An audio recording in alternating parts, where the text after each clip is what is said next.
వెస్ట్లో మహేష్ గారు వెళ్ళిపోయిన తర్వాత పార్టీలో బలంగా నిలబడే నాయకులు లేరేమో అనుకున్నారు, కానీ మాకు ఇచ్చిన సుజనా చౌదరి గారికి ఎమ్మెల్యేగా గెలిపించుకోవాలని జనసేన పార్టీ తరపున వీర మహిళలు, జన సైనికులు అందరూ సిద్ధంగా ఉన్నారు. ఒకళ్ళు వెళ్ళిపోయినంత మాత్రాన పార్టీకి జరిగే అన్యాయం ఏం లేదు. బట్ ఉన్న వాళ్ళని మేము గెలిపించుకుంటామని గట్టిగా చెప్పగలం.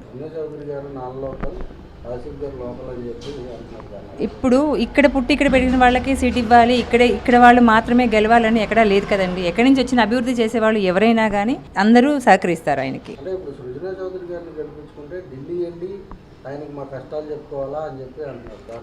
ఆయన మాకు పెద్దనే పాత్ర పోషిస్తాను, నేను ఇక్కడ ఉండి మీ కష్టాలన్నీ చూసుకుంటాను, మీకు కావాల్సిన అభివృద్ధి పనులు చేస్తాను అని మాకు మాట ఇచ్చారు.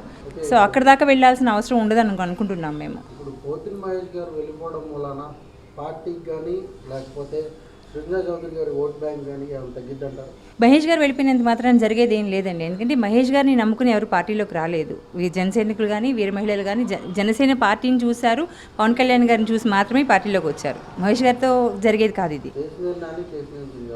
కేసీఆర్ చిన్ని గారే గెలుస్తారండి. అంటే కేసీఆర్ నాని గారికి అనుభవం ఎక్కువ, ఆయన ఓట్ బ్యాంక్ ఎక్కువ అని చెప్పి అంటున్నారు. కేసీఆర్ చిన్ని గారికి అసలు ఏ పార్టీ అనుభవం లేదు, కొత్తగా వచ్చారని చెప్తున్నారు. ఇప్పుడు ఒక్క అడుగుతోనే మొదలవుతుందండి అభివృద్ధి అనేది. ఏదైనా కానీ ఇప్పుడు అవినీతి చేసేవాళ్ళు అభివృద్ధి చేస్తారని ఎవరు నమ్మడం లేదు. ఇంతకుముందు నిలబడిన నాయకులు ప్రతి వాళ్ళు ఏమాత్రం పని చేశారో, ఏమాత్రం అభివృద్ధి చూపించారో అందరికీ తెలిసిన విషయమే. ఇప్పుడు కొత్తగా వచ్చేవాళ్ళు అనుభవపూర్వకంగా తెలుసుకుని అభివృద్ధి చేస్తారని మేము నమ్ముతున్నాం. అందుకని చిన్ని గారిని గెలిపించుకోవాలనుకుంటున్నాం. ముస్లిం మైనారిటీ ఓట్లు సుజనా చౌదరి గారికి లేదు, ఆ ఓట్ బ్యాంక్ ఆసిఫ్ గారికి ఉంది అంటున్నారు. ఆసిఫ్ గారి అసలు కొంతమందికి అయితే ఇక్కడ హిందువులకి ఎవరికి ఆసిఫ్ గారి పేరు తెలియదు పూర్తిగా. అసలు ఆయన ఫలానా అనే వ్యక్తి అని కూడా ఎవరికి తెలియదు, మొహం కూడా ఎవరికి తెలియదు.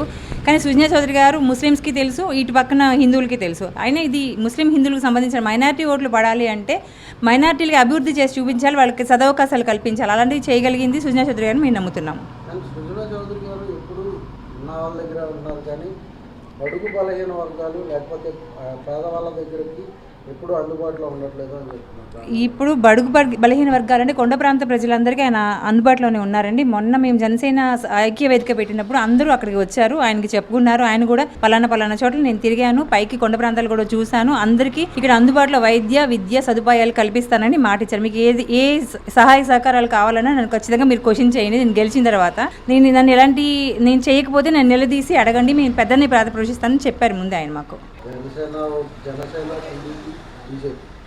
ఓటు అనేది బ్యాంక్ ఎక్కువ పోకూడదు అని చెప్పారు. ఇక్కడ అది జరుగుతుందంటారు.